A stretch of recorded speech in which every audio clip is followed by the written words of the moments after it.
الحمد لله رب العالمين والصلاة والسلام على رسوله الكريم وعلى آله وصحبه أجمعين أما بعد فإن النبي صلى الله عليه وسلم قال كما جاء في رواية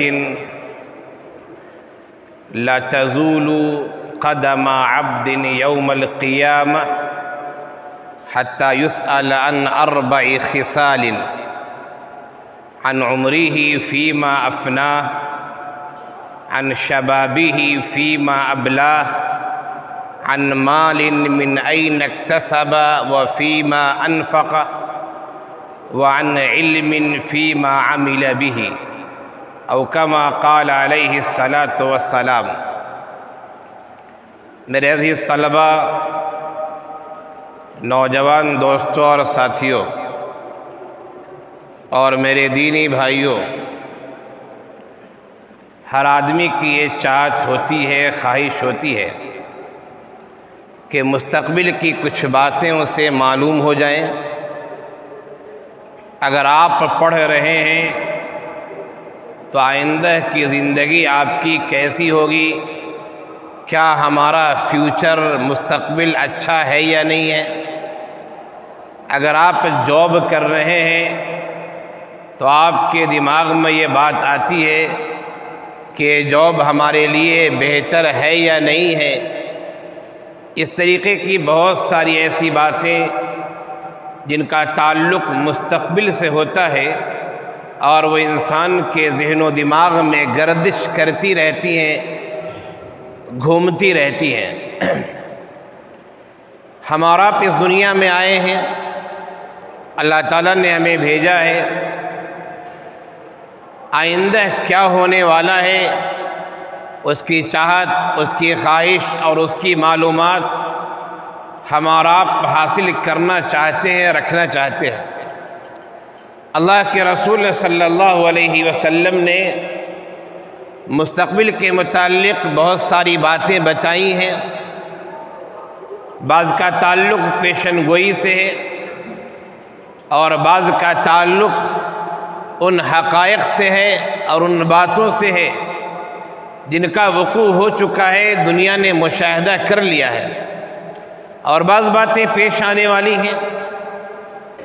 انہی حقائق اور انہی باتوں میں سے اللہ کے رسول صلی اللہ علیہ وسلم نے ہمیں اور آپ کو ایک بات بتائی ہے، اور وہ بات یہ ہے کہ جب قیامت کا دن ہوگا،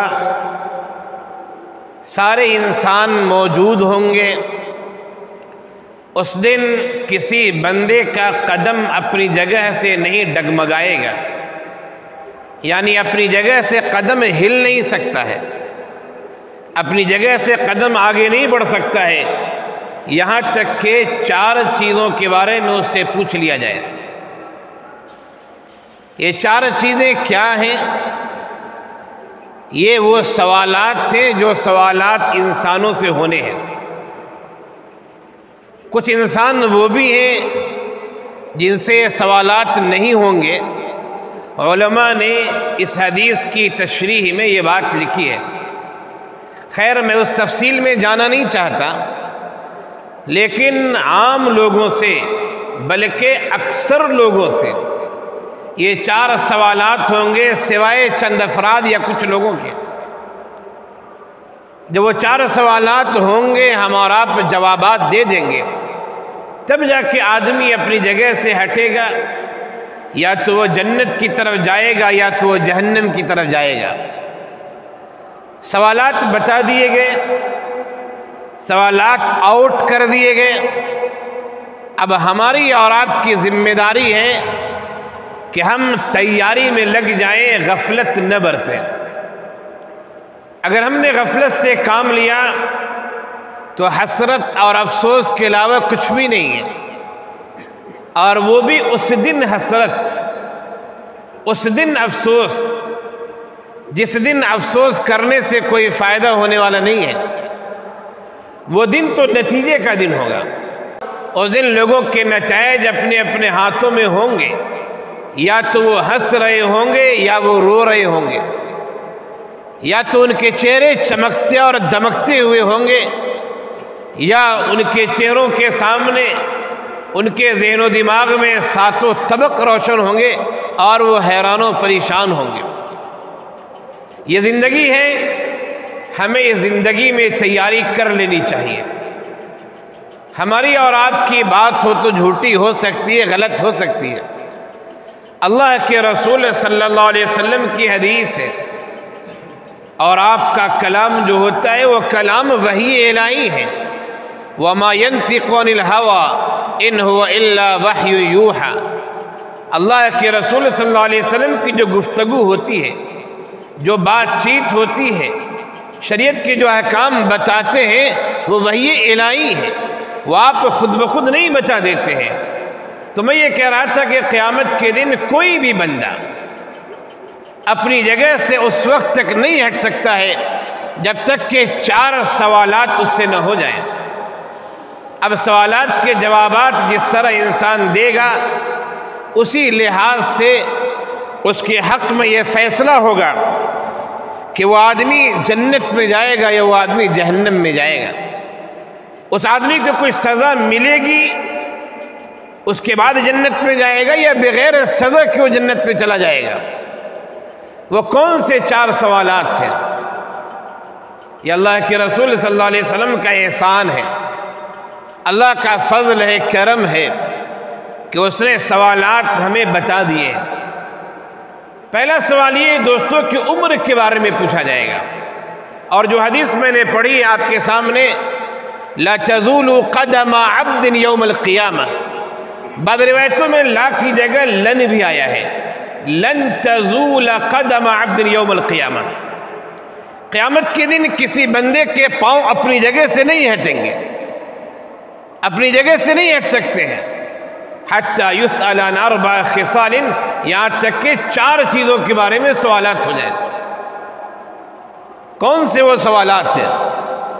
فرمایا پہلا سوال یہ عن عمرہ فیما افنا، کہ آپ کو اللہ تعالیٰ نے عمر دی تھی، آپ نے اپنی عمر کس چیز میں گنوائی، خرچ کی، صرف کیا۔ عمر ایک بہت بڑی دولت ہے، اور یہ عمر امانت بھی یاد رکھیے۔ ہماری جان، ہمارے مال، ہمارے اعضاء، یہ ہمیں یوں ہی نہیں دے دیے گئے ہیں، بلکہ یہ امانت کے طور پر دیے گئے ہیں۔ اگر ہم اپنے ہاتھ کو نقصان پہنچاتے ہیں تو اللہ تعالیٰ ہماری گرفت کرے گا، ہمیں سزا دے گا۔ اسی لیے ایک انسان سوسائڈ کر لیتا ہے، ایک انسان خودکشی کر لیتا ہے، اس کی انتہائی سخت سزا ہے۔ کیوں؟ اس لیے کہ جان اس کی نہیں تھی، جان اللہ کی ہے، اللہ نے امانت کے طور پر اسے دی تھی۔ اور قرآن کریم نے اس کی صراحت کی ہے۔ اللہ تعالیٰ کے ارشاد گرامی ہے، ان اللہ اشترى من المؤمنین انفسهم واموالهم بان لهم الجنہ، اللہ تعالیٰ نے مسلمانوں کی جان کو اور مال کو خرید لیا ہے، اس کے عوض میں اللہ نے مومنوں کے لیے جنت رکھی ہے۔ ہمارا مال اپنا مال نہیں ہے، ہماری جان اپنی جان نہیں ہے، اللہ تعالیٰ نے ان دونوں کو خرید لیا ہے، اور اس کے بدلے میں اللہ تعالیٰ نے ہمیں جنت دینے کا وعدہ کیا ہے۔ تو میں یہ کہہ رہا تھا کہ پہلا سوال ہوگا ان عمرہ فیما افنا، آپ نے اپنی زندگی کتنی گزاری۔ اگر آپ عمر دراز ہیں تو انسان لمبی عمر سے بہت خوش ہوتا ہے۔ لمبی عمر یاد رکھیے، لمبی عمر اسی وقت خوشکن ہے، اسی وقت باعث مسرت ہے کہ آپ نے لمبی عمر میں اچھے کام بھی کیے ہوں۔ اگر آپ نے کام اچھے نہیں کیے ہیں، آپ نے لوگوں کو دھوکے دیے ہیں، آپ نے لوگوں کے مال کو غصب کیا ہے، آپ نے حرام کمائی خوب کمائی ہے، آپ نے لوگوں پر ظلم کیا ہے، آپ نے لوگوں کی زمین و جائیداد کو ہڑپا ہے، آپ نے اپنی زندگی میں عصبیت کا کام کیا ہے، آپ نے عدل قائم نہیں کیا، انصاف قائم نہیں کیا، تو یہ آپ کی عمر درازی آپ کے لیے باعث مسرت نہیں، باعث حسرت اور باعث افسوس ہے۔ عمر کے مختلف مرحلے ہوتے ہیں۔ ایک مرحلہ وہ ہوتا ہے جب انسان غیر مکلف ہوتا ہے، یعنی شریعت کی چیزوں کا مکلف نہیں ہوتا جب وہ نابالغ ہوتا ہے، لیکن جب وہ بلوغ کی عمر کو پہنچتا ہے اور پھر دھیرے دھیرے اس کی زندگی، اس کی عمر آگے بڑھتی ہے اور پھر وہ جوانی کے مرحلے میں آتا ہے اور پھر بڑھاپے میں جاتا ہے اور پھر قبر کے آغوش میں وہ چلا جاتا ہے، یہ پوری زندگی جو ہے وہ اللہ نے بطور امانت ہمیں دی، ہم نے اس میں خیانت کی ہے یا اس کو امانت داری کے ساتھ رکھا ہے، اس کا ہمیں جواب دینا ہے دوستو۔ یہ سوال آؤٹ کر دیا گیا ہے، ہمیں بھی چاہیے، آپ کو بھی چاہیے کہ اپنی زندگی کا محاسبہ کرتے رہیں، دیکھتے رہیں ہماری زندگی شیطان کے راستے پر جا رہی ہے یا ہماری زندگی اسلام کے راستے پر جا رہی ہے، ہماری زندگی انبیاء صحابہ کے راستے پہ جا رہی ہے یا ہماری زندگی ابلیس اور ابو جہل اور ابو لہب کے راستے پہ جا رہی ہے، ہماری زندگی انبیاء کرام اور اولیاء کرام کے راستے پہ جا رہی ہے یا ہماری زندگی قارون، شداد اور حامان کے راستے پہ جا رہی ہے۔ ہمیں اپنی زندگی کا ہر لمحہ محاسبہ کرنا چاہیے۔ ہم اگر اپنی زندگی میں ڈگر سے ہٹ جاتے ہیں، غلطیاں کر بیٹھتے ہیں، ظلم کر بیٹھتے ہیں، تو ہمیں چاہیے کہ ہم فوراً اللہ کے سامنے رو لیں، اللہ کے سامنے ندامت کے دو آنسو بہا لیں، اللہ کے سامنے گڑ گڑا لیں۔ جب ایسا کریں گے تو ہماری یہ برائی دھل جائے گی انشاءاللہ، اور پھر ہم سچے پکے مسلمانوں میں شمار ہونے لگیں گے۔ تو زندگی کے بارے میں سوال ہوگا، آپ طالب علم ہیں، یقیناً آپ میں سے اکثر وہ افراد ہیں جو بالغ ہو چکے ہیں، تو بلوغ کے بعد انسان شریعت کی نظر میں مکلف ہوتا ہے۔ آپ سے یہ پوچھا جائے گا کہ آپ نے جب فلاں مدرسے کی زندگی 4 سال 5 سال 10 سال 20 سال زندگی گزاری، ذرا یہ بتاؤ کہ تم مدرسے کا تو کھاتا رہا، تو نے پڑھا بھی یا وقت گزارتا رہا؟ ذرا یہ تو بتاؤ کہ جب نگراں رہتے تھے اور تمہیں ڈانٹتے تھے تو مسجد کی طرف آتے تھے، جب نگراں نہیں رہتے تھے تو تم مسجد جاتے تھے یا نہیں جاتے تھے؟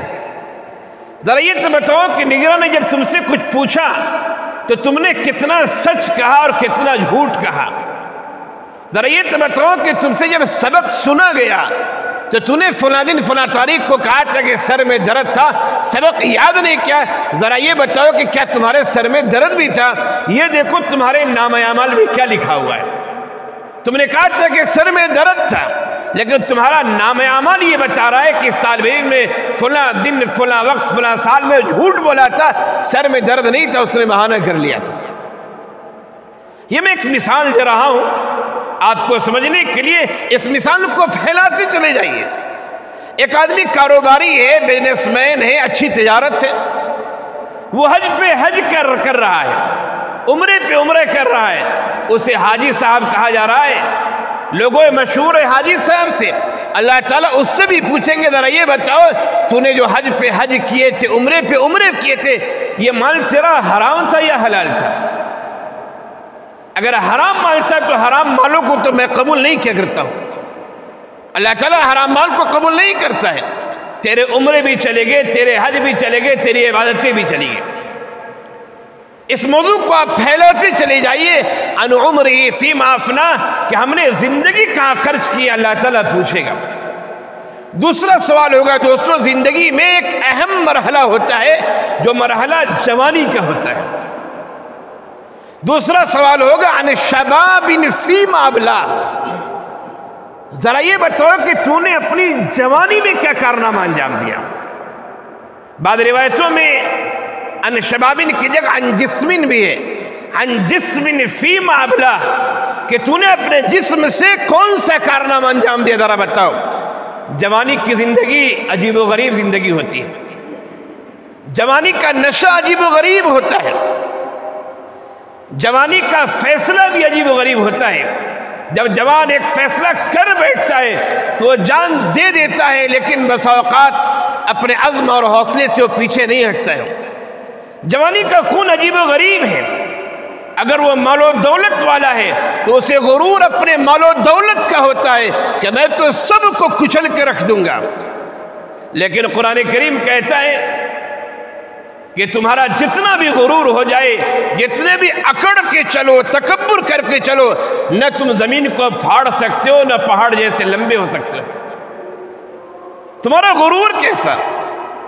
اگر آدمی حسین و جمیل ہے، خوبصورت ہے، ہینڈسم ہے، اسے غرور ہوتا ہے اپنی خوبصورتی کا، رشتے آتے ہیں، رشتے ٹھکراتا رہتا ہے کہ نہیں میں تو اتنا حسین ہوں، مجھے تو رشتہ ایسا ملنا چاہیے، چاہے وہ لڑکا ہو چاہے لڑکی ہو۔ جوانی کا خون بہت گرم خون ہوتا ہے۔ جوانی میں انسان ایسے کام کر بیٹھتا ہے جو کام اسے نہیں کرنا چاہیے، اور جوانی میں انسان ایسے کام کر بیٹھتا ہے کہ واقعی میں اسے کارناموں میں شمار کیا جاتا ہے۔ بہت سارے ایسے نوجوان ہیں، بلکہ جوان کہا جائے، 40 سال 45 سال 35 سال 50 سال اس عمر کے لوگوں نے ایسے کارنامے انجام دیے، ایسے کارنامے، جہاد کی لائن میں بھی، تصریف و تعلیف کے لائن میں، قضاء کے لائن میں اتنے کارنامے انجام دیے کہ دنیا دنگ ہے کہ اتنی کم عمر میں اتنے کارنامے کیسے انجام دے دیے اس نے۔ تو جوانی بھی زندگی کا ایک اہم مرحلہ ہوتا ہے۔ اللہ تعالیٰ اس کے بارے میں پوچھے گا عن شباب فیما ابلاہ، کہ جوانی کہاں گزاری، ذرا یہ بتاؤ۔ جوانی ایسی صورت میں تو نے گزاری ہے جس کے بارے میں حدیث میں آیا ہے کہ ایسا جوان یا ایسا آدمی جس کی پرورش اس حالت میں ہوئی ہو کہ وہ انسان نیک ہو، وہ انسان دین پر چلنے والا ہو، تو تمہاری پرورش اور تمہاری جوانی ایسے ماحول میں تھی یا تمہاری جوانی کسی اور ماحول میں تھی؟ انتہائی اہم سوال ہے۔ عمر کا یہ ایسا مرحلہ ہوتا ہے، جوانی کا جو مرحلہ ہے، کہ انسان جو سوچتا ہے اس کو عام طور سے کر بیٹھتا ہے۔ وہ گرم خون ہوتا ہے، توانائی ہوتی ہے، طاقت ہوتی ہے، جوش و ولولہ ہوتا ہے۔ اللہ تعالیٰ اس کے بارے میں پوچھے گا۔ تیسرا سوال دوستو ہوگا عن مال من این اکتسبہ، مال کہاں سے کمایا ہے اور پھر کہاں اسے خرچ کیا ہے، وفیما انفقہ، کہاں خرچ کیا ہے مال کو اس نے۔ آج مال کمانے کی دوڑ ہے، دوڑ ہر آدمی کی یہ خواہش ہوتی ہے، الا ماشاء اللہ، الا من عصم ربی، اللہ جسے محفوظ رکھ لے۔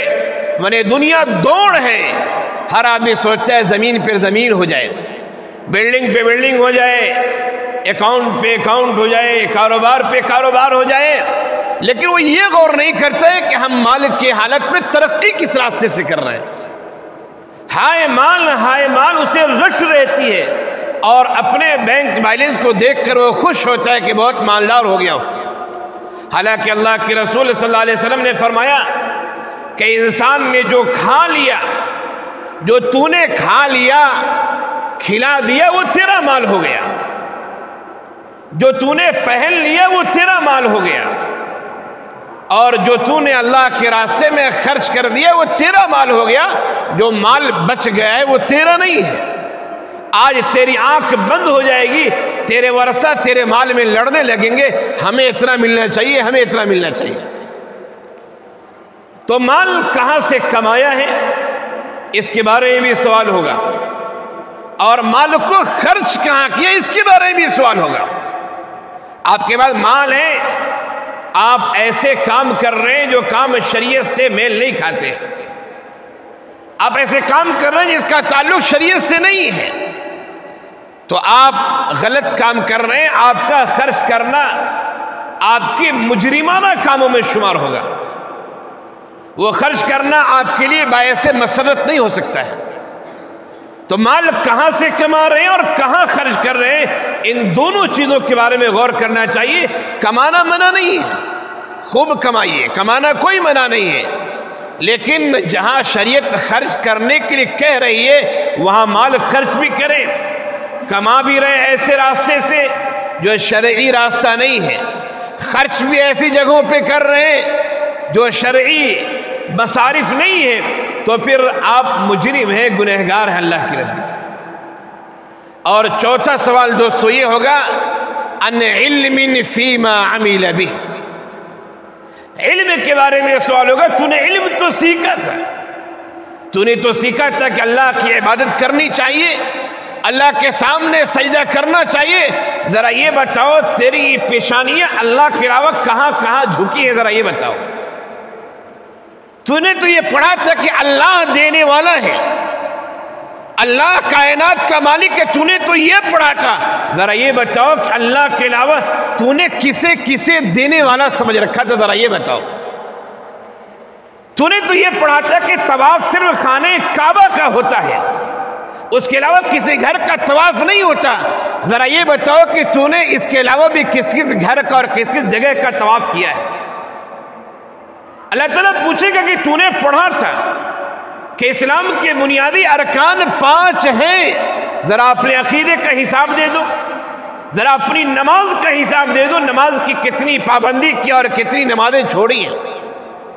تم نے تو یہ پڑھا تھا کہ اتنا مال ہو جائے زکوٰۃ دینا ہوتا ہے، ذرا مال کا حساب دو، زکوٰۃ دیا کہ نہیں دیا۔ تو نے حج کے بارے میں پڑھا تھا، تو نے فلاں کے بارے میں پڑھا تھا، ذرا یہ بتاؤ تو نے عمل کتنا کیا تھا۔ تیری تقریریں تو لمبی لمبی ہوا کرتی تھی، جمعے کے دن مسجد کے محراب اور ممبر پہ بیٹھ کے تیری تقریریں تربیت کے بارے میں، تیری تقریریں اخلاق حسنہ کے بارے میں، تیری تقریریں اعمال صالحہ کو اختیار کرنے کے بارے میں، منکرات سے رکنے کے بارے میں، تیری تقریریں لمبی لمبی ہوا کرتی تھی، ذرا تو حساب دے دے کہ تیرے اندر کتنا اخلاق حسنہ تھا، تو نے کتنی پابندی کی تھی نماز کی، تیری کیسی تربیت تھی، تیرے اندر کیسا اخلاق تھا۔ تو نے تقریریں تو کی، پبلک کو سمجھایا، طلبہ کو سمجھایا، لیکن ذرا یہ بتا کہ تو خود کتنا فرائض پر عمل پیرا تھا۔ ایسے سنگین لمحات ہوں گے دوستو، ایسے سنگین لمحات ہوں گے کہ ہمارے اعمال ہی کام دیں گے، کوئی کام دینے والا نہیں۔ یوم یفر المرء، آدمی بھاگے گا، شوہر ادھر بھاگ رہا ہے، بیوی ادھر بھاگ رہی ہے، استاد ادھر بھاگ رہے ہیں، شاگرد ادھر بھاگ رہے ہیں، نفسا نفسی کا عالم ہوگا، اللہ یہ کہ اللہ کا فضل ہو جائے، کرم ہو جائے، اس کا احسان ہو جائے، اور اللہ ہم سب کو ان لوگوں میں شامل فرما دے جن کے بارے میں کہا گیا تھا سبعۃ یظلھم اللہ فی ظل یوم لا ظل الا ظلہ، 7 قسم کے لوگ خاص سائے میں ہوں گے جس دن اللہ کے عرش کے سائے کے علاوہ کوئی سائے نہیں ہوگا۔ اللہ ہم سب کو ان افراد میں شامل فرما لے، تب تو انشاءاللہ بیڑا ہی پار ہو جائے گا۔ اللہ ہم سب کو ان افراد میں شامل فرما لے جن کے بارے میں کہا گیا کہ 70,000 لوگ، بلکہ اس سے زیادہ بھی ہو سکتا ہے، بغیر حساب و کتاب جنت میں داخل کر لیے جائیں گے۔ اللہ ہم سب کو ان سب میں شامل فرما لے۔ ذہِ قسمت اپنی قسمت پر جتنا ناز کرے کم ہے، اور اللہ کی ذات سے کوئی بعید بات نہیں کہ اللہ ہمارے ساتھ، آپ کے ساتھ ایسا کر دے۔ تو یہ 4 سوالات ہیں دوستو، اپنی عمر کہاں خرچ کی، کہاں گنوائی، اپنی جوانی میں کیا کام کیا، مال کہاں سے کمایا، کہاں خرچ کیا، اور ہم طالبان علوم نبوت ہیں، علم کے راہ کے راہی ہیں ہم اور آپ خاص طور سے اس معاملے میں غور کریں، ان علم فیما عمل بھی، علم تو سیکھا تھا، عمل کتنا کیا، ذرا حساب دے دے۔ اللہ تعالی ہم سب کو کہنے سننے سے زیادہ عمل کی توفیق عنایت فرمائے، اپنے مقربین میں شامل فرما لے، ان افراد میں شامل فرما لے جن کا حساب و کتاب نہیں ہونا ہے، ڈائریکٹ وہ جنت میں داخل کر دیے جائیں گے۔ اے اللہ تیری ذات سے کوئی بعید بات نہیں، اے اللہ ہمیں بھی، ہمارے ان طالبان عزیز طلبہ کو بھی، ہمارے اساتذہ کو بھی، ہمارے دوستوں کو، محبین کو بھی اللہ تعالیٰ تم مقربین میں شامل فرما دے۔ وآخر دعوانا ان الحمد للہ رب العالمین۔